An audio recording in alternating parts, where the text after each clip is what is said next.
We're going to talk all things Mariners trade deadline, MLB trade deadline. I'm joined again by Gavin Height and Chad of the Up West Sports podcast. They're going to be joining me a lot more often throughout the season. I've had a change in my life. All of us are dads now.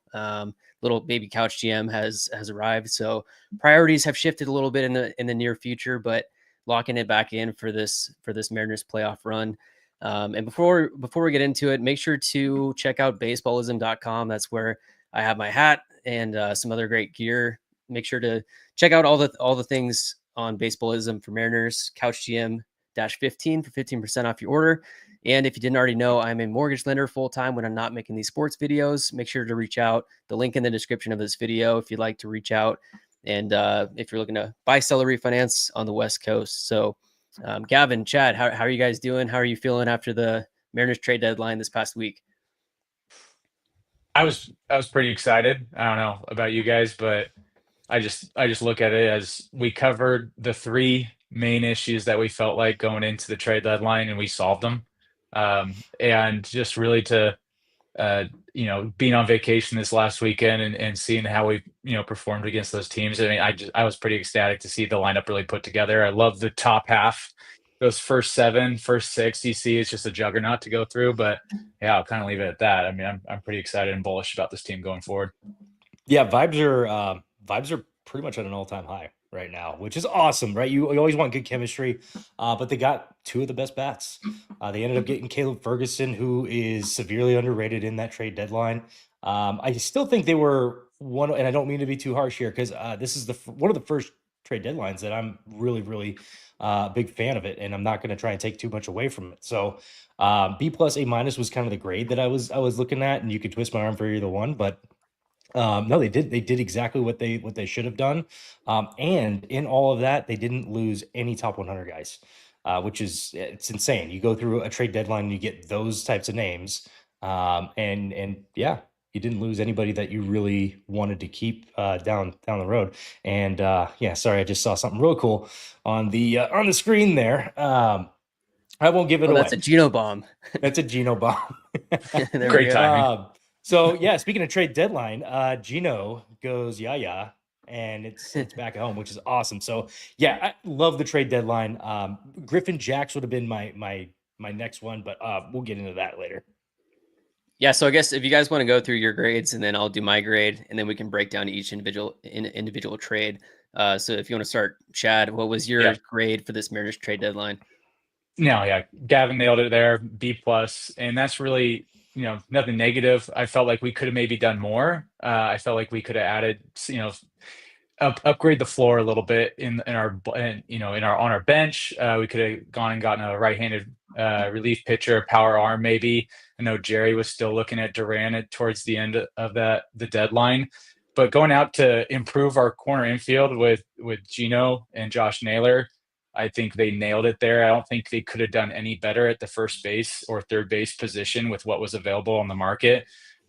So, I mean, and really, yeah, and what Gavin said too, is just like, what did we give up? We gave up Jeter Martinez, who's not going to help our team over the next year and a half, 2 years. We gave up Tyler Locklear, who clearly showed that they weren't willing to give him an opportunity at first base. So I didn't really see him as a fit for this team. Wasn't really showing the ability to hit left-handed pitching really up until most recently. And then I think really Brandon Garcia getting a lot of hype around, but I think the biggest name we gave up was actually Hunter Cranton, a guy that I know, Connor, you've been really high on and you have a relationship with. But yeah, I mean, he didn't really pitch much to start the year, getting nailed in the head in spring training. But yeah, I felt like, what did we give up? We gave up guys that really, outside of maybe Cranton, weren't really going to help this team this year. And we got to look at what the main goal is when you play your season. It's to win ball games and get to a World Series. So B plus. Yeah. And yeah, I'll kind of piggyback off of what I was saying, and also with Chad. Yeah, B plus is kind of where I'll give it. And again, if you want to twist my arm for an A minus, all right. Yeah, still a couple pieces away that could have been addressed, right? We still have Dylan Moore right now. We still have Donovan Solano, who I don't think are helping your club out in the full capacity right now.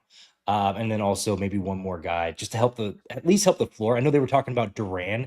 I don't think it needed to be a Duran. I don't think it needed to be somebody who's been a dominant closer over the past couple of years. If you were going closer route, if they weren't in it, Emilio Pagan was the one that we talked about before the trade deadline. But just a guy that helps bring your floor up. Griffin Jax is probably the most elite of those in that conversation. And fun fact, I did actually get to work with him down at Push down here in Tempe. I got to meet the guy, incredible human being, and also just like seeing the growth of his career. Yeah, I definitely like that. I'm a little biased there, but I definitely wanted him in Seattle. But unfortunately, we just didn't have Taj Bradley to give back in that scenario. So yeah, we did a great job, and that's really kind of where I will not be mad at Jerry for this one at all. Yeah, I'm gonna go slightly higher. I'm gonna say an A minus. I mean, there's no wrong way to go about it. If they were to get one of those elite type relievers or an additional solid arm to add to it, then you can get into the A to A plus territory. The fact that they went out and got the best bat available at the deadline, then looking at arguably the number 3 bat available in Josh Naylor, I guess throwing up the stat here first, Eugenio Suarez, looking at the top OPS leaders on base plus slugging from July 1st, 2024 through July 31st of 2025. Eugenio is 6th on that list with a 930 OPS. The only guys above him are Byron Buxton, Vladdy, Ketel Marte, Shohei Ohtani, and Aaron Judge. And just below him are Bobby Witt Jr., Kyle Schwarber, and Juan Soto. So a true impact guy. And another random stat here, in case you didn't already notice, his batting stance is quite a bit different from when he was with the Mariners. He was very closed off, pretty much straight up. He was at a 4-degree open when he was with the Mariners. Now he's 27 degrees open, so he looks very relaxed. He's changed his stance a ton. Clearly, it has turned into some serious results at the plate. And when you look at what they gave up for these guys, that's what I want to get into next. I feel like there must have been better offers out there for these guys that they got, because when you look at what the Mariners gave up, relatively speaking, I feel like they didn't even make a dent in the Mariners farm system. That might just speak to how deep the Mariners system is as a whole. Kind of breaking these trades down, and let's go like chronological. So Josh Naylor is traded for, first off, Brandon Garcia, lefty, and Ashton Izzy are both traded. Ashton Izzy is a 21-year-old that I believe is at high A Everett, or was. Brandon Garcia just made his debut. He was a starting pitcher, like 11th round draft pick out of Texas A&M. They transitioned him to the bullpen this last year. He debuts now. And I don't know if you guys saw the interview with Justin Hollander on Seattle Sports 710, but basically they wanted to give up guys that have proximity instead of upside. So guys that are closer to the big leagues currently, instead of like high upside prospects that might be younger.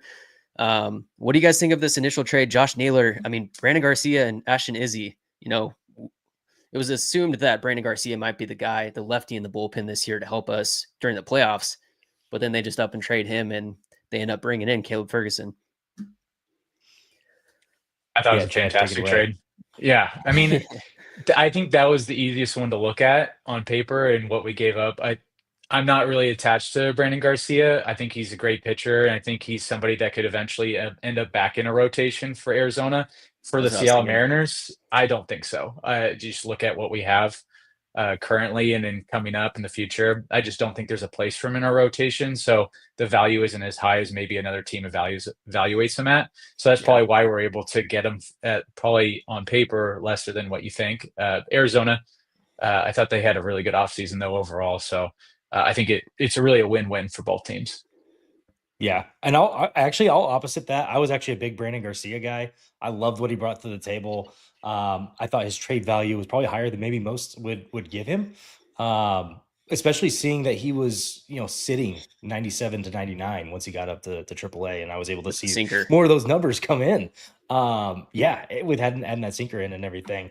He was already kind of one of my favorites, and also just the lack of left-handed depth that you have in the minor league, the whole system. Just there's not a lot of guys that are 25 and under that are left-handed that have kind of that ceiling. So he was definitely higher on my list. However, I thought that was a great trade. I think it's a win-win for both teams. I think Brandon Garcia is going to go there and hopefully give them exactly what he wants. And I wish him the absolute best. Because I think he's a phenomenal guy. He's jumped on most people's podcasts. He's just a good dude that easy to root for. And so I just hope he goes there and he does a fantastic job. And he's got a lot of upside. So yeah, I think it was a great trade. I think both teams won in that one. And then pulling up Josh Naylor's stats from this season so far. This is his Baseball Savant page. He has he's in the 82nd percentile in expected batting average. His expected is a 282. His current batting average is 284. He's got a high squared up rate and a good strikeout rate, meaning that he's not striking out very much. And it's interesting because you look at this year compared to last year. Last year, he sold out for power, and he ended up hitting 31 home runs last season. He had a 243 batting average. This year, he's, kind of returned to his career norm of being more a contact focused guy. He has 12 home runs on the year with a 284 batting average. So they got a lefty at first base, high contact ability. He's going to work the counts, and he just adds that depth to the lineup. They slotted him in 5th at the start, and now he's down there he's batting like 4 or 5 currently, which added too. But quality bat that is on an expiring contract. And then getting into Caleb. Yeah, did you want to say something, Chad? No, yeah. I mean, I feel like with Josh Naylor and even Gino, both these guys are on 1 years. Do you see Josh as a guy that resigns? That was definitely going to be one of my questions. Definitely a candidate. Yeah. Yeah. I know and this is kind of like a fun little thing, or maybe something we missed on. And I know like Stephen Kwan's name came up, but I was always just thinking like, is there a way we can keep Josh here by going to get Bo Naylor? And if there's a way for us to upgrade backup catcher, maybe in that manner, and we get Stephen Kwan and send him, Harry Ford in that deal. I thought maybe that could be something we do to kind of persuade Josh to stick around. But I'm hoping he's a guy that we can re-sign. Did you think in his comments about the batter's eye, was he being facetious or being realistic when he made a comment? What did he say? I didn't see that. He said he didn't have a problem with the batter's eye at all, which is like the total opposite that we've heard from every. He's like, oh yeah, I love the batter's eye. Opposite of Teoscar Hernandez. Yeah. Maybe we should quote a Teo right after. Just poking the bear. Yeah. So he's 28 years old. Yeah, I mean, obviously. And so Hollander, in his interview with Seattle Sports 710, he was asked that question also. He's like, how much of these trades that you make is with the thought that you could potentially extend some of these guys? And he said, obviously with Gino, we know who he is, but with Josh Naylor, it's like a get to know you time frame to where over these next couple months, they can get to know them. He can get to know them and see if it makes sense. Obviously, that's a profile of a guy that you'd like to have in Seattle for a longer period of time. And he's a passionate guy. He plays with his heart on his sleeve. I think I mentioned it to this to you guys before. From an outsider's perspective, I didn't really like Josh Naylor because he was so passionate while he was playing. He just looked like he was so intense the entire time. I didn't really care for it, but when he's playing on your team, it's a little different. It's a little Richard Sherman action. Yeah. I've heard the nickname thrown around. I've heard the nickname thrown around, I think on 710. I was listening on the radio. I think it was last week. I'm not sure who it was, but somebody quoted calling him the big grumper. So he's got a little bit of an attitude, but I'm okay with it. I like it. Slap a trademark on it. That's awesome. Print the t-shirts. Print the t-shirts. So I guess with a guy like Josh, how long would you look to extend him for? Have you guys thought that far into that? I was looking at, are we looking at like a 3 to 5 year and kind of somewhere in that window for somewhere in between 15 and 20 mil? Because also in their system, there isn't really any other first basemen that are working up to it. Like Tyler Locklear was the other guy that was right there. Yeah, you don't really have somebody at first base that you're going to be blocking in the future. At least not what I see currently. With his age, 28, 29 next season, I think you're looking at least a 4-year, maybe a 6-year deal in the 16 to 19 million range. I think if you can give him more years, he might take a little bit less, but he'll be approaching that 20 million mark, I think. Now, seeing like his home run production is going down after a 30 home run season, that's a little alarming in many ways, but I think, maybe I'm a little more old school on this, but I think batting average plays a lot for me. on base skills plays a lot for me. And if you can have that stacked up through your lineup, you really don't need to be hitting home runs. And we do have a lot of power across our lineup. So I feel good Yeah, I about it. was for reference, I was looking at Jamer Candelario because he put up kind of similar numbers. And it was around the same age. He was, I think, 29, and he signed a 3 for 15 a year. I think that was roughly where it was. And so I guess just for like from a hitter's profile, that's kind of where I was leaning towards was Jamer Candelario. But yeah, I think with his upside and his batting average over Jamer Candelario's, there could be more involved in that. Could be closer to that 20, and it could be closer to 5-6 years. But yeah, that was just like a rough starting point. We're not even into September yet, and just see how he can hit in Seattle, as we saw from Justin Turner last year. I think most of us fans wanted him back, even if it was just a 1-year deal and he could be, kind of the captain of the squad. But he did really well, and so I'm hoping we get that from Naylor. Kind of thinking back a few years when we traded for Luis Castillo, wasn't he a rental through the end of that year, or did he have one more year after that? Because didn't they extend him before the playoffs that year? Let me take a look. Yeah, I think he had a year and a half left on his contract. So he was going into his contract year, and I think they extended him in the off season, going to that final season. Gotcha. Okay. Fact check me though, people out there. Let me look. But working off of that, moving into the Eugenio Suarez trade, that's also another trade that it looks like you would think that maybe there was going to be a better offer out there compared to what they got, but kind of similar to what you described with the Josh Naylor trade and Brandon Garcia value. The Diamondbacks just had different needs than what the Mariners have needs wise, so they valued these guys higher than we might value them at because they were blocked. Tyler Locklear at the time was the Mariners' number 9 overall prospect, first baseman who had a cup of coffee last year. He didn't see the success. He's been in AAA the rest of this year. He's been putting up numbers, especially the past month in AAA Tacoma. Hunter Cranton is a reliever who was a 4th-round draft pick, I believe, last year out of Kansas. He was their closer. He's got some nasty stuff. He's a guy that I really was excited for. He's got a fastball that's 98 to 100 with some serious ride and a great slider. And then also Juan Burgos, who is their number 17 overall prospect. We saw him debut this year in Seattle. What are your guys' thoughts on the Geno trade? Real quick, Chad, you were correct on Luis Castillo. 23 through 27 was his contract. Okay. So yes, it was extended after that season ended. Yeah. I mean, like just looking at the trade, I'll start with Juan Burgos. He was a guy that I'm all about trading a guy that has a career season the year you trade him. Trade while his value's high. He came up for he pitched 1 inning with us. He looked pretty decent, but small sample size. Could have fit maybe in the back of our bullpen, but I think we're able to do that by getting Caleb Ferguson ourselves. So I was fine with that move. And then losing Tyler Locklear. I've always liked him as a player. I think he came out of VCU, broke a couple of records there.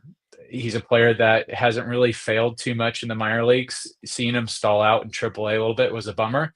And obviously the Mariners didn't really see him as a long-term piece at first base. So in Jerry, I trust when it comes to that, and especially his track record recently with player development and getting guys to the bigs and development. I think we're okay losing him in that deal, especially if it's somebody Geno, and I think maybe it was you, Connor, that mentioned this last week, or maybe it was you, Gavin, but I remember this. It kind of reminds me of the Nelson Cruz, just acquisition and getting a guy that, yes, he's on his final year, but maybe we can extend for 2 years, and a great bat that can play third base. When you got a guy that, pushes him out of the field, he's somebody that can easily settle into first base if Josh Naylor doesn't re-sign with us, or he plays a lot of DH for us. So I thought it was a good trade overall, getting the pieces we did. And you look at him on just from his good vibes only coming into the clubhouse, how they waited for him to get on the plane with his family and everybody cheering him on. I think that just the feels that he brings to the team and overall, I think might be even outweigh his performance on the field. So I was pretty jacked about that, and what we gave up, I'm good with it. We didn't have to give up that top 10 piece. You can argue that Tyler Locklear, his rankings are in the top 10, but in my opinion. If I ranked our our prospects, I wouldn't have them in there. So I'm good with it. Yeah, I also agree with it. Fun fact, VCU, their home field is the Richmond Flying Squirrels home field. So they play at the AA park there and everything. But yeah, and Jerry loves his Virginia guys. He's got him from VCU. The small school Virginia guys. He likes VCU, and then he likes Ben Williamson out of William and Mary. And I think we've had a couple of George Mason guys in the past too. But yeah, Tyler Locklear, here's my hot take. If we would have had him for the whole year instead of Donovan Solano, I think we would have been in a better spot, especially since you would have had Rowdy Tellez and Tyler Locklear that both would have probably been that 10-plus home run category, or at least contributing on one aspect of it. But here we are. He's no longer a Mariner. He's now going to there, and man, I see a lot of Christian Walker in him. I think he's going to go there and do a phenomenal job. It's another good trade where they're going to get a very good piece and be competitive, hopefully next year, which I think is their plan. They were not looking to rebuild. They were looking to just kind of reshuffle. What did Jerry say in 2019? Retool. Yeah. Retool, not quite pull the boat, but Tyler Locklear, another guy easy to root for, and another one that I was a little disappointed he wasn't getting his shot at our level. But the amount of guys that we've seen that are just, I guess, quote unquote 4A players that just bat 360 with 20 plus bombs every year in AAA, and they come up to the Mariners and they're 220 or less, and they're struggling to hit bombs and they're striking out left and right. So again, I hope he does very well. And I think overall, you didn't lose anybody that you needed to lose, especially with who they wanted to start this whole trade with. Gino, they wanted 2 top 100 guys, and everyone balked. Everyone's like, nope, we're not doing that. And then also just the trade history with the Diamondbacks, and I think Jerry's just relationship with that front office was able to kind of solidify the deal at the very end. Yeah, the Yankees went after Ryan McMahon, and then it's like, all right, who's still in this? And I guess the value went down a little bit, but yeah. And Jared Dipoto, during his media availability, he was saying that if there was one trade that he could go back and redo, it was the Gino trade to Arizona, because at the time, as we know, ownership was trying to cut payroll. And little did they know that with the following trade of Jared Kelenic to the Braves, along with Marco going away, that cleared up the payroll that was needed. So if that would have happened beforehand, they wouldn't have had to trade Gino to Arizona in the first place. So now trading back for him is definitely a big piece. And I mean, you just know what you're getting. It's the amount of the good vibes that he brings to the clubhouse, I think, is the cherry on top, in that, like, the factor that isn't on paper, that no matter what his production is on the field, the value that he brings to the clubhouse and how it can boost everyone else's play and morale throughout the playoffs, I think is going to be huge.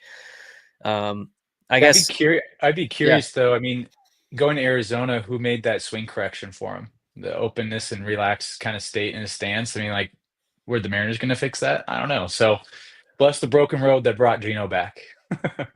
I guess one other note on that, Tyler Locklear also changed his swing. He was like a high hands up here before, and now he's down here. Do you guys have any insight on that? And then also, it's like, are we going to see Tyler Locklear now with a super open stance next week? Yeah, I'm also curious on that one too. Like, once he goes there, what's their shuffle with him? Because I mean, Christian Walker's another big bat for them, and he had kind of that slightly open stance. So I'd be curious. Maybe right now, at least to finish out the rest of the season. If it ain't broke, don't fix it. Let him go. Even though I think he's 2 for 17 or 3 for 16 or something like that. Not the greatest start, but also he did it at a home run. He's catching momentum, and he could finish this year just absolutely electric. So I would also be curious on if there are any changes. What are they, and what do they look like? Are they going to be Gino-esque? Yeah, I mean, I think you're seeing that the Diamondbacks can actually develop hitters. I mean, didn't we a couple years ago bring in the hitting coach from Arizona when we traded for Mitch Haniger too, who started getting more leverage on his swing? So it's funny how we seem to dip into the same well over and over again, trying to find that secret sauce. So, all right, let's talk positive here. Too soon. Too soon. And then working into the final trade that the Mariners made this deadline was left-handed pitcher, relief pitcher from the Pirates, and Caleb Ferguson. I didn't know who this guy was before the deadline. I don't know if you guys knew who he was, but check out this Baseball Savant page. I mean, they've traded a 19-year-old relief pitcher. I mean, I know Chad is an absolute Jeter Martinez fan, and I want to hear his take on this, but I mean, expected ERA, expected batting average, average exit velocity. He limits hard contact, barrel rate, hard hit rate, ground ball percentage, and this is from a lefty. The Mariners have really had Gabe Spire the past couple of years. There was Taylor Saucedo also, but to add in Caleb Ferguson, a guy that's elite at allowing hard contact, I mean, it's an under the table ad that I had no clue was even there. Yeah, I think you nailed it. I think I Googled Caleb Ferguson as soon as I saw the trade come through. Yeah. And that's no slight on him. I mean, obviously his numbers look really good this year. He's a good fit. And we had been talking about we need a left-handed relief pitcher in that bullpen, somebody to go behind Spire every other day type situation or everyday type situation. So I thought it was a good trade. Jeter Martinez, you said it. I am high on him, but he's not a top 10 prospect for us. He's not going to help us in the next 2 seasons. And we're going for a World Series. Get me to a damn World Series. So take him. Yeah, What about you, I'll Kev? piggyback. Yeah, I'll piggyback off of that as well. Caleb Ferguson. It's nice that we had that. We have this little Mariners group chat with a bunch of us, creators and all that stuff. And Caleb Ferguson's name was thrown around. He wasn't my first go-to as we got to trade for this guy. We did need a lefty. The lefty was definitely at the top of my list as far as arms go. And Danny Colombe was probably my number one. He's the guy I wanted, and they were just having a fire sale. Probably could have got him for a pretty good price. I can't remember what he actually went for. Was it the Blue Jays? I think where he got shipped off to, or Texas. I thought. Texas. I think we Yep, just that's faced right. him. Yeah. Oh, yeah. But yeah, I can't remember exactly what the trade package was. But getting Caleb Ferguson straight across for Jeter Martinez and everything, yeah, Jeter Martinez still has a pretty high ceiling, but we're not going to need him for the next, we're not going to even see him for the next couple of years, and there's no guarantee that he's going to turn some massive corner and be just this absolute stud. And it's nice that we kind of backfilled a little bit of our prospects with getting Kate Anderson, and then Jerry went on with 5 or 6 more guys in the top 10 rounds that are arms. So no, great trade. And Caleb Ferguson, I think 29 years old. You can see him in the bullpen for the next couple of years. See if we can extend him. That's an arm Yeah. that we need in the bullpen for years to come. 100%. Yeah. We don't really have anything in the minors coming up as far as left-handed relief pitching. So that would make sense. We just shipped it out in Brandon Garcia. Yeah, we had one. If you guys are watching this and you haven't watched the Justin Hollander interview on Seattle Sports 710, I highly recommend go check that out. Just inside the mind of a general manager during the trade deadline. It's pretty interesting because Jerry DiPoto and Justin Hollander, they have their own relationships with various GMs and front office personnel of different teams. So they essentially split the league in half. And then both of them are calling their teams that they're assigned to, that they have the better relationships with. And so Justin Hollander has the relationship with the Diamondbacks, the Pirates, and the Twins, among other teams. Mm-hmm. And then Jerry DiPoto had the Orioles, the Braves, Red Sox, and Yankees. So it just so happens that this year it was all Justin Hollander that was getting the job done with the Diamondbacks, the Pirates, and then they were very active with the Twins. And the reports were that the Mariners were right at the finish line for Joan Duran. And Jerry DiPoto stated that they thought that they were in the end zone. And then the Phillies came out of nowhere and basically, Mick Abel, as well as another prospect. I think they're number 4 and 5 or 5 and 6 prospects to get Duran. So a quick stat, and then I want to get your guys' thoughts on maybe who the Mariners should have gone after that they didn't acquire that you would have liked to. But I was on Baseball Savant earlier today, and a stat is that 52% of innings pitched in the playoffs in 2024 were out of the bullpen. 33 relievers were traded this year at the deadline, 34 last year, 29 in 2023, 28 the year before, and then 30 the year before that.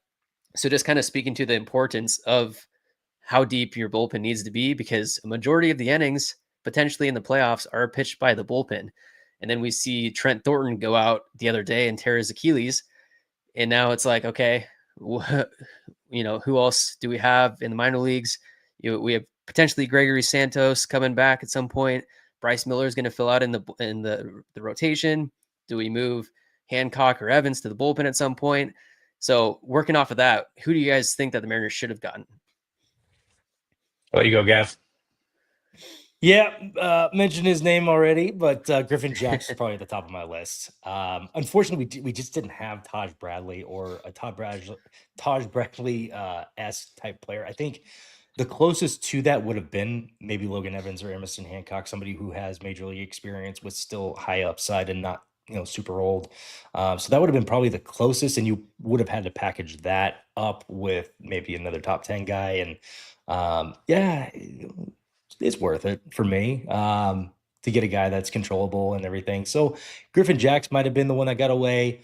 The other one that I broke it down a couple days ago, I think Camilo Duvall, for what he went for, he probably would have been the one that got away. And he would have been completely okay, I think, coming into this back half of the bullpen, competing with Brash for 8th innings every other day or every other third day or whatever, and being probably okay with not being the closer, even though he had worked into that role with the Giants. That was a big thing, is if you're going to get a closer in, you just don't know how the egos. I don't know what that clubhouse looks like. I don't know, bringing in a guy halfway through the year, completely changing his role, what that does for a guy's ego, and does it take it away? Which is why I wanted to target somebody who wasn't. I wanted to target somebody else's Matt Brash, which is why Griffin Jax is probably my favorite. But besides that, Camilo Duvall would have been my favorite one. Yeah, I mean, I think you nailed it, Gavin, without being a dead horse. I mean, obviously, a right-handed relief pitcher in the back end of that bullpen, just to really make it really easy for us going, 6th through 9th inning. But I think you're seeing like a lot of relief pitchers go heavy this year and last year, and it just shows you kind of where baseball's at today. It's starting pitchers are only meant to go 5 to 6.5 innings, right? They're not really going longer than that. So you're depending more on that bullpen. So the price tags on bullpen arms will continue to go up. As far as like what we missed out on, and I think I mentioned this on the last episode, is just upgrading the floor. It's like a bare minimum upgrading the floor, which we did more than that. I think that also, like talking about getting a bench piece, but I think like Jerry and Justin, they talked about in their interviews recently, just about, and also you've seen in this last series, guys like Ryan Bliss being healthy, Victor Robles being healthy, Bryce Miller throwing five innings the other day, it's 52 pitches. I think it shows maybe they didn't have to do that because they already have those reinforcements coming. And like Jerry DePota quotes it year after year, right after the deadline, we already have our acquisitions coming. It's our players that we already have coming back from injury. So I think that's a part of it. I don't know if we really missed on too many. I think the biggest one, and I just keep thinking about how do we keep Josh Naylor around, and you see a guy like Stephen Kwan being floated out there, and I look at the top of our lineup. I love a Rosarina. Is he a leadoff hitter for me? No, probably not. But that lineup, 1 through 6 is so deadly. And if you could put a Stephen Kwan high OBP average guy at the top of that lineup, I know we have a lot of left-handed hitters, but a Rosarina is only around one more year. You'd have Kwan to like 2027 at least, and the ability to bring in a backup catcher, and you're probably looking at giving up a Harry Ford plus beyond that, but a guy that you could look at being your left fielder for the next 4 or 5 years. I think that's a big thing that we potentially missed on, but it's not too late. I mean, we can look at going into the offseason. That's a name I'd be highlighting if I was Jerry right away on how do we get Stephen Kwan in here, and how do we get Bo Naylor with it? Give reason Josh to stick around. That's just my thought. I had 2 more, and I forgot to mention them. Speaking of starting pitching, Charlie Morton was one that I was targeting. You don't need to go after the top guy. It's not the year where we needed to go after, Luis Castillo. But Charlie Morton, with his trade package, I think that was feasible. And then also Adrian Hauser was also very high on my list with all of his success, and also against the Mariners when we played them. And I think it was his first game back for the year. And then obviously seeing him get blown up in his first start with the Rays, I'm like, well, maybe not. But still, for what they went for and what they would have helped you out down the long road or down the run, I think those are 2 guys that I would have liked to see be a Mariner, or one of them. One other name that I was definitely looking at on top of course, Johan Duran. Let's just take a look at his baseball savant. Look at that page. I mean, if the Mariners would have gotten Johan Duran, that would have been absolutely insane.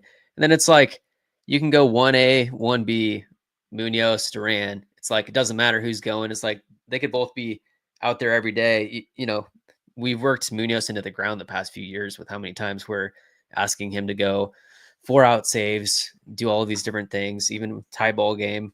But then also Ryan Helsley, who ended up going to the Mets, I think would have been a great ad. He's top of the line, top type of stuff, 100-mile-an-hour fastball. And then you look at some of these other arms that were dealt, like Bednar, Camilo Duvall, Jake Bird to the Yankees. I saw those moves happening. It was like, okay, this bullpen is stacked. And then they go down to Miami and they all get shelled in their first outing. So it's like you just never know what you're going to get out of these Relief guys. pitchers. Yeah. I thought, I But mean, you mentioned the Mets. I thought the Mets had such a great deadline. I mean, you Tyler look at like their Rogers. biggest, yeah, Yeah. it was Helsley, Rogers, Gregory Soto, and then they got Cedric Mullins for the outfield. I'm not sure how great he'll be with them, but I mean, they got three closer setup guys that you look at their weakness, it was their bullpen, and I mean, I think they could press for a World Series title. I mean, pretty good team overall, great lineup. So I Off thought topic. Mets were my No, winners. sorry. Go ahead, Off yeah. topic, really quick. Josh Naylor just stole his 7th and 8th bag. Just heads up. I did. Stuff. Who saw that Hold coming? on. Okay, so if you look down there at the bottom of the screen there, he's in the 3rd percentile of sprint speed. Okay. And he's set a record. I think it was the first Mariners player to steal 4 bags in their first 4 games, or was it 5 bags in 5 games? It's ridiculous. I love it. Something But like that. yes, 7 and 8 just happened. And I don't know if they're going to give it a defensive indifference because the catcher didn't throw it. But he straight up stole 3rd after he just stole 2nd. So I love it. And that's Crazy Dan has been on fire with stolen bases this year. He's sending everybody. I'll take that. Deceptively fast. Sorry, I had to Josh throw that Naylor. into the mix just because we happen to see it. No, Josh I like Naylor. it. And also another stat, the 2 players with 20 plus home runs and 20 plus stolen bases on the same team through 113 team games. 2025 Seattle, Randy Rosarena and Julio Rodriguez. Second up is 1998 Toronto, Sean Green and Jose Canseco, and then a couple other pairs in 1996 and 1987 and 88. So that pair of Randy Rosarena and Julio Rodriguez, they've got the green light. Apparently Josh Naylor has the green light. Cal Raleigh has over 10 stolen bases.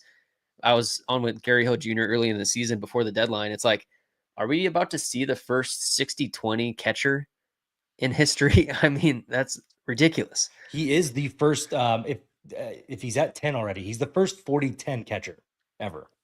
So there's at least that if you can get to both of those milestones, which is insane. And You gotta love seeing a catcher that can steal a base, though. You gotta love that.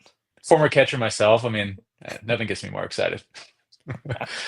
Okay, you guys have played. Do you think a bag that's that much bigger makes that big of a difference with stolen bases? Yeah, it does. Yeah, because so many tags are like by that close. It goes beyond my experience because I pitched, but it's talking to guys that are in the minor leagues. It's talking to guys that have played at that level and everything. Because that was one of my things. Is as soon as they brought the pizza boxes out in like 2021, I was like, hey guys, like how much we're seeing more stolen bases, but is that actually playing a huge factor? He goes, yeah. I mean, think about it. When you're diving back to the bag, you have that extra inch. When you're diving, towards it, so you can actually get a higher lead, or sorry, a more extended lead. And yeah, baseball's a game of inches, and that's where it plays. Yeah, I mean, the bag's not close. They're not closer to each other now. I think it's just wider, so players can just take Technically, a they're better like angle at it. 3 inches closer. Really? Or something. Are they? Yeah. Okay. Like that Well, much just closer, because but they're still, bigger, they're technically closer. yeah. Gotcha. But yeah, guys are getting more comfortable with a larger lead is kind of what it broke down to. And because also there's the limit to pickoffs. So that's also another factor added on top of the large bases that might play into it. Has Major League Baseball? Yeah. I'd be curious. Obviously, we can't pull up that stat today, but I wonder if there's been a decrease in injuries because of it. Has there been a give or take there, or is it just a Yeah, because give? Is it the bigger that bag? was the reason why they did it. So I'm Yeah. curious on that too. Something to research. Yeah. Okay. Write that down. How about what do you guys think about the double bag at first base? It's going to take some getting used to. It's Do you think at they're going to least implement that, or that they yeah, should? seeing at the college game, you've seen so many mishaps that are happening. And granted, you can get this ironed out in a couple years. And I pride myself in playing softball as well, so it's always nice to see that and just being able to have that to limit injuries.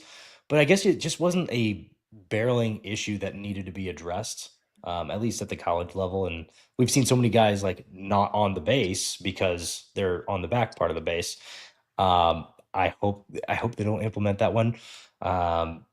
It'd be interesting to see how that one develops at the college level over the next 5 years, and then probably seeing it in the minor leagues, then probably seeing it in the Atlantic League or any other developmental leagues. MLB owns, and then make it the spring training and so on and so forth. So I'm not for it, but also we'll see how it develops. Yeah, because like when I was playing in high school, I had someone that was playing first base. The runner ran into him. He lacerated his liver, like in the middle of the field. He started spitting up blood. So like if they actually are like really pursuing reducing injuries, I think that the double bag at first base makes a ton of sense. There's been so many collisions at first base, but yeah, we'll see what route they go. I guess kind of working. Do you guys want to do winners and losers of the deadline? You can pick a winner or a loser. Yeah, let's do it. Yeah. For me, I thought the biggest winners were Arizona Diamondbacks. And without even going into the players they got, I think you just look at what they gave up, and it was just a bunch of one-year players, and they're able to retool their farm system. I thought they had a really smart deadline where they didn't really hold on to guys they didn't need to hold on to. So kudos to the Diamondbacks. They're in a tough division. They're not going to catch anybody there. So you got to retool for next year. So them. Biggest losers, I'm going to give a hot take and say San Diego Padres. Also in a tough division, thinking they can catch the Dodgers, which they're struggling right now. They are, but they're still the Dodgers. Do I think they have what it takes from a bullpen now? Potentially. Do I think they have what it takes as a starting rotation? No, I don't think they have a great rotation. I think they went all in. AJ Preller continues to show that prospects don't matter, and we'll see what the Padres look like 3 years from now when Moncada's 38 years old on a 4 more years left on his deal, and they have no money to spend because ownership won't have it. But that's my hot take. I love it because I went the inverse of that. I actually thought the Padres did a fine job because they obviously are looking right down the road and seeing what they have to compete. They have to see what they're competing against, and I don't think prospect. Yeah, they don't give two single thoughts to their prospects for the future. But I think they're looking down the road and saying we have to compete with these guys for the division every year, and they have Shohei Ohtani. And they're getting this guy and that guy and so on and so forth. So I think that's their plan, and it may backfire. Looking at their prospects that are still left, they still have Ethan Salas, who I really like, Cash Mayfield, who I really like. And then I got to give a shout out to one of my former players, Isaiah Lowe. He is now inside their top 10. He's a former player of mine from Combine Academy. And I think they still have enough guys to work with. And I can't remember who they drafted. So I'll have to take that into consideration as well. But I like that they got Mason Miller. That was huge for them because I didn't think the A's were going to part ways with him. That was such a huge grab for them. So I'll give them credit for that. 4 years of control. Yeah. And also a huge shout out to them, or a huge shout out to him. He comes from Gardner Webb, which, my first college job was from Jim Chester, and he's the head coach there at Gardner Webb. And that was his claim to fame, getting that first rounder from him. So it's really cool to see them go out and grab Mason Miller and really try and compete for a division, not just this year, but moving forward. So that's one of my winners. I think my ultimate winner is probably the Mariners, as unbiased as I can be. I think they did an absolutely phenomenal job. And then the Diamondbacks are up there as well. I think the losers, are we doing losers right now? Or are we gonna get through everybody's Do winners? both. I did both. Okay, Yeah, you perfect. can do both. The Braves were also one of mine, and then the other one. This might be a hot take, but the Twins. I thought the Twins shipped off a lot, and they didn't get a ton of. They got a couple prospects back. They got the young man out of Portland, went to Jesuit High School, McAble. They got McAble, who's going to be good for them, and they got a couple. Eduardo Tait, I think is how you pronounce his name. But other than that, I didn't see them grab a whole lot other than like Taj Bradley, who's already there. The Twins. That's a granted, they already had kind of a good farm system with Culpepper kind of breaking out, and a couple of the Luke Keyshaw just made his appearance back today and he hit a bomb. They got a good ground to move forward with, but I just don't think they got the value back in the trade market that they should have gotten.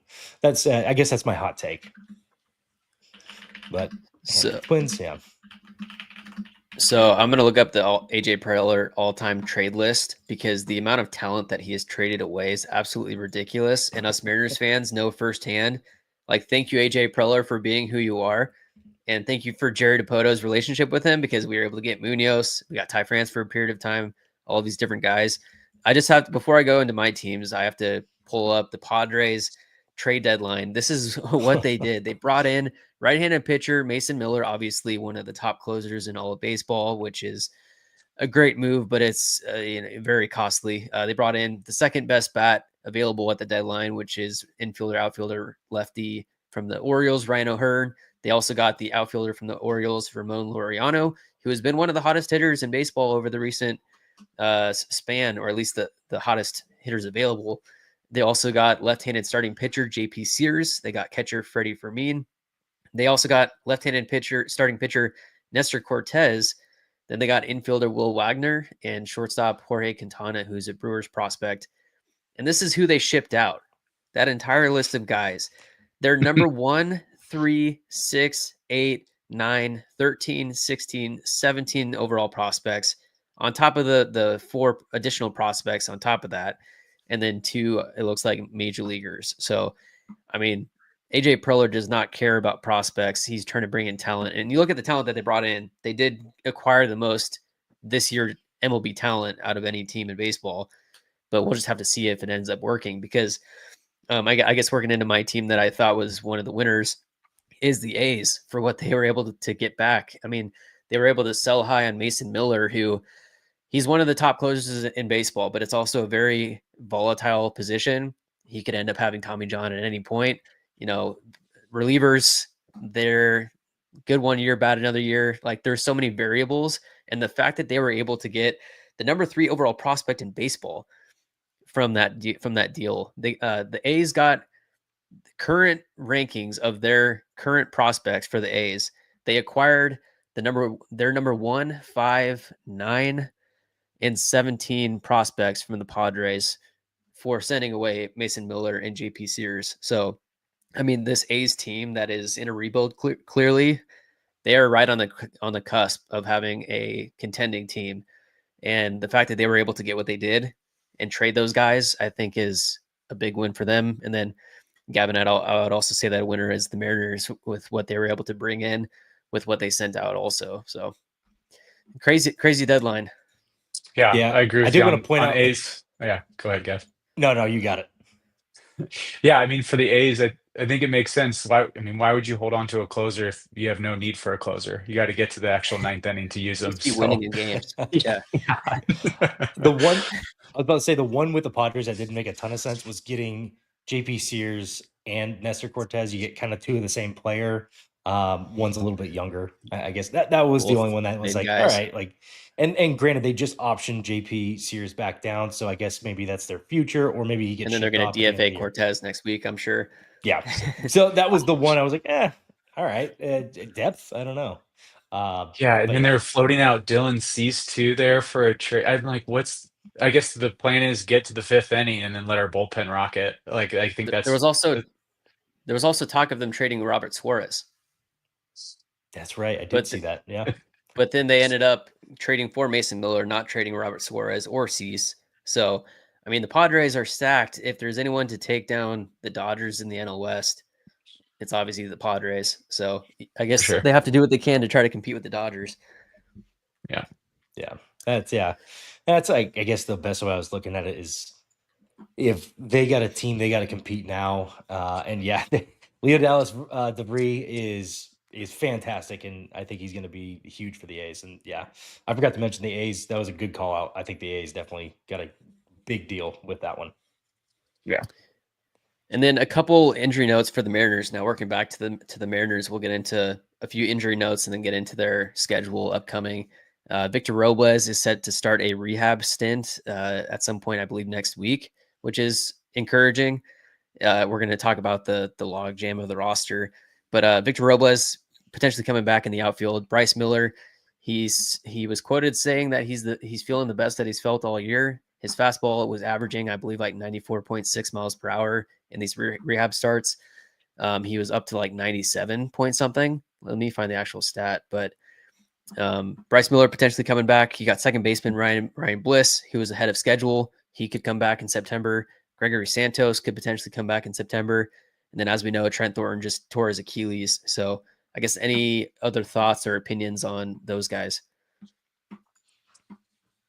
Yeah, I mean, I think Bliss is super interesting, and I know I kind of circled like Samad Taylor's name, or even just for finding ways to improving, the Dylan Moore and Solano of the roster. So I look at Bliss as like something super interesting. Wasn't even thinking about that. Victor Robles, I mean, that would I think really be huge for our offense, but where is he going to play? I'd say Dom Canzone's done a lot to really prove his starting spot on that team. But at least now you have a really strong fourth outfielder. If anybody goes down, he's there. Yeah, I want to give a shout out to Ryan Divish, who's making his comeback. And he put out today, the first tweet I saw from him was Victor Robles will start a rehab assignment with Tacoma on August 12th. So that was the first thing that I saw, and I was flabbergasted is probably the best way I could describe that, to see Ryan Divish back in action. But yeah, no, it was August 12th, seeing him back. You don't know what you're going to get, but him being in the dugout is probably helping. I think him just being around that team is huge. So even if you get him back in September and he's just kind of a moot point, I think him just being on the team, just being back in there, and then if you need to send him back to the IL just so you can have him on the roster and move forward into the postseason, just with that guy somewhere near your team, do it. It's worth it and everything. But yeah, Bryce Miller looks pretty promising. He's another guy that's kind of making his way back. I think there's going to be some really difficult. We talked about this specific scenario last week with Donovan Solano and his plate appearances. I think he's currently at 165 plate appearances, and starting at 300 plate appearances. Every 50, he's getting 200K. And so I think that is definitely being considered moving forward. Stanton's so like, you're gone. Yeah, yeah, that's an easy one. Yeah, Oh, save 200 that's an easy grand. one. Yeah, 200 grand. Are you kidding me? Dude, Get outta here. that's a solid dinner in Seattle for Stanton.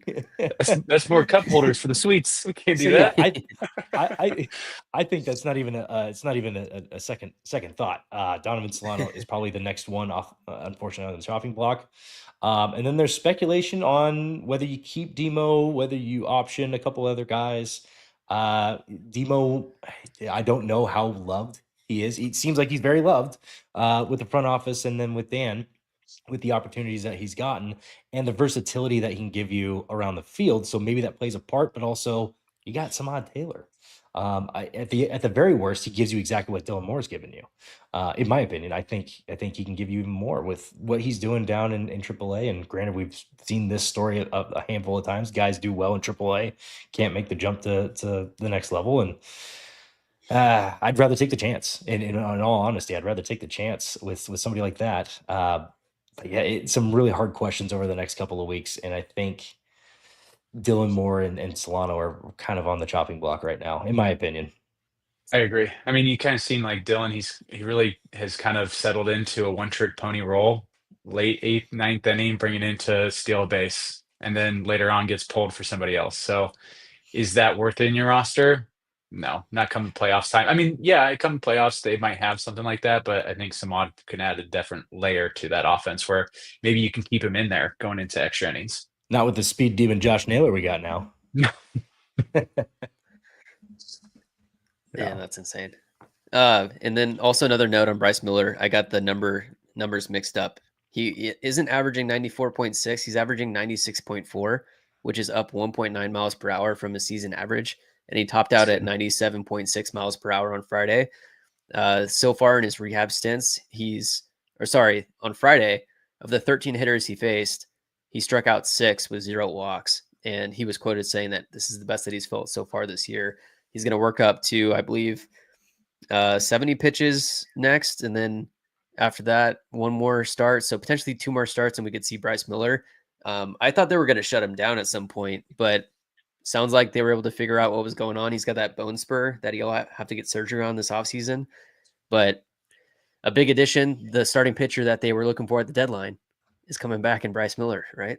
We're hoping. That's kind of a guy you want on your team too. The guy's like knows that the team's going places and willing to sacrifice the body a little bit to give him some extra innings. Like I'd be pretty jacked to see Bryce Miller come back out and have a heck of a last third of the season. Yeah, got the hockey mentality where it's like, hey, stuff's on the line. We're doing it for the boys. So I'm fired up to see him come back. You also just don't know what you're going to get with him, but I think everything's leaning towards positivity and him just being able, even if it's just, hey, go out there 4 or 5 innings, first couple of starts with our guys, and then we'll pen it together and we'll option guys down if we have to. We'll do that, go through that rigmarole that we usually go through. Just to get you healthy enough for once we get to the postseason and then kind of reroute from there. But yeah, I'm all fired up for him. And then the other Mariners news that just came out this week is that Colt Emerson and Jorangelo Sanja were also just promoted to Double-A Arkansas. Now you basically have the next wave of your farm system right up there in Double-A Arkansas, which we know from at least the pitcher standpoint, those guys can make the jump from Double-A to the big leagues at any point. I believe Michael Morales is down there currently, who was a minor league pitcher of the year last year. And then you now have some of your top prospects in Colt Emerson, Lazaro Montes, Michael Arroyo. You got Jorangelo down there. Again, Michael Morales, Marcelo Perez, Jared Sundstrom. Like basically a bulk of their top 20 prospects are now at the Double-A level. So that next wave, a lot of them being bats, are getting closer every day.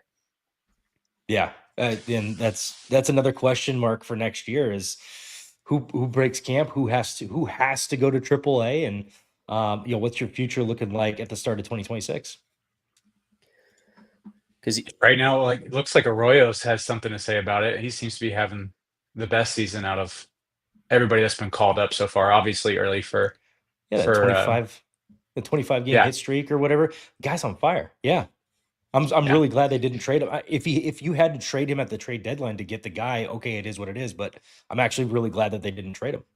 Where does he fit in? Is he a guy you look at corner outfield spot now? Because he's not playing middle infield. Well, looking at not Cole Young. Looking at Cole Young's arm, granted it's second base, but just looking at the way he turns too, I think it's at least up for a debate that down the road they could duke it out and you could see what could happen from there. You still like Cole Young's bat and everything, but it could spark debate down the road. Good problems to have. Good problems to have. Yeah, the assumption was that Arroyo might be a trade chip at the deadline, but that didn't seem to be the case. But yeah, Arroyo, Montes, Colt Emerson, all just 20 years old right now. So a lot of promise coming up. So any other comments, thoughts before we wrap this one up? We've got the Chicago White Sox right now. We have the Rays, the O's, let's take a look at the schedule. Yeah, let's take a peek at that schedule. Take a little gander. Gosh. Yeah, so we got the 3-game set against the White Sox, and we got 3 games against the Rays, and then we head out to Baltimore for 3 at the Orioles, 3 at the Mets, 3 at the Phillies. That'll be a tough road trip with the Mets and Phillies especially, and then back home for the Athletics. Yeah, super. I mean, obviously it's the White Sox. Got to take care of business there. Tampa Bay, I mean, I always feel like we have good ball games against them. A lot of similar players on both sides for both teams. So always fun to watch. O's completely down season this year, trade away a lot of their guys. Should be another series that we win. Now going into the Mets and Phillies, I think that's like the ultimate test. That's the sniff test for us. See how we're looking going to the final couple weeks. But yeah, You don't want looking to see forward to Duran the there. no, or even the Mets back end of their bullpen. I mean, they're completely transformed that back end, and that lineup is no joke, in my opinion. So I think that it should be 15th through the 20th should be must watch baseball. Yeah, I think you're gonna have a little bit of a gauntlet there, 15th through the 20th, and then that next week against the Padres. Did want to also give this, we've been lifers as Mariner fans for the most part. I'd say most of us have been lifelong Mariners fans, and we have just this really cool knack for dramatic flair on the negative side. I'm hoping seeing Carlos Correa go back to the Houston Astros it's finally that time where they get all this momentum and they just take it away and they win the division. The chances are super low, but wouldn't it be nice to just have that dramatic flair on the positive side? The year that the Astros go out and grab Carlos Correa back when they had all this momentum with all these guys on the IL. So one hot take. Hopefully, this is the year that we just kind of change that narrative. Well, yeah, because I mean, it was like some of the original Astros started to fade away, started to go to different teams. Alex Bregman to the Red Sox, Carlos Correa is gone. Now Correa is back to the Astros. Now it's back to like, all right, everyone absolutely hates the Astros again. I'm on board for that at least. Yeah. Oh man. Yeah, I can't stand.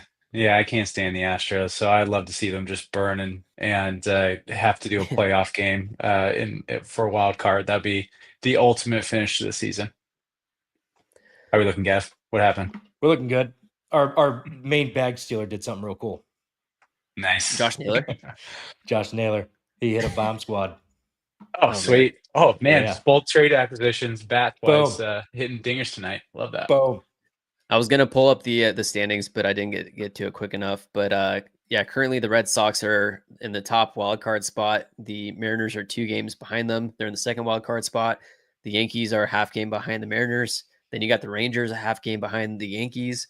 The Guardians are in there. The Royals and the Angels are 4.5 games out of the wild card. So, yeah, this series against the White Sox, take care of business. Hopefully, yeah, keep it up. And then that'll be a tough road series coming up. So, yeah, one thing that might play in our favor, I know the Angels, they're not out of it, and that's their whole organization's thought process right now. So hopefully them being able to play against some of these other teams that maybe they can snake a game or two and win a series that they maybe shouldn't win a series against, that ends up helping us out down the road. Yeah, and Houston just got swept too, right? Who are they playing for that? You guys see that? Not sure. They were was it the Rays? It doesn't matter. It was sweet either way. Didn't matter who they were playing. Astros suck no matter what. It's all good. Well, thanks everyone for tuning in. Thank you, Chad and Gavin. We'll have you guys on again next week. We'll plan to do it, make this a weekly thing throughout the rest of the season. So go M's. We'll see you next time, and make sure to like and subscribe to the Couch GM, to Up West Sports, and we'll see you in the next one. Out to center. This is cranked. It's way back.